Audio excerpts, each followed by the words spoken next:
నేను Mohammed Fayaz, senior Congress leader, incharge, minority incharge, Shri Sircilla Rajanna డిస్టిక్కి.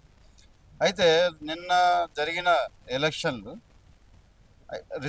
ఆ రిజల్ట్లో ఏంటంటే మన తెలంగాణ స్టేట్ నుంచి మన సీఎం రేవంత్ రెడ్డి గారు అక్కడికి వెళ్ళి విస్తృతంగా ప్రచారం చేసి మరి ఈ విజయాన్ని సాధించడంలో ఆయన కీలక పాత్ర వహించారని నేను భావిస్తున్నాను. కావున ఈరోజు ఈ యొక్క విజయం, ఘన విజయం, 10 సంవత్సరాల తర్వాత ఈ విజయాన్ని సాధించడం కేరళలో గర్వకారణం.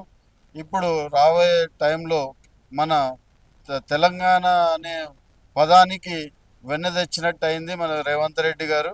వారికి కృతజ్ఞతలు తెలియజేసుకుంటూ రాబోయే కాలంలో మరి అక్కడ కేసీ వేణుగోపాల్ గారు సీఎం అవుతారని ప్రచారం అవుతుంది. తప్పకుండా మన అందరము మన తెలంగాణతో పాటు అక్కడ కూడా కాంగ్రెస్ ప్రభుత్వం ఉండడం మూలంగా మన సౌత్ ఇండియాకి చాలా బలం వస్తుందని నేను భావిస్తున్నాను.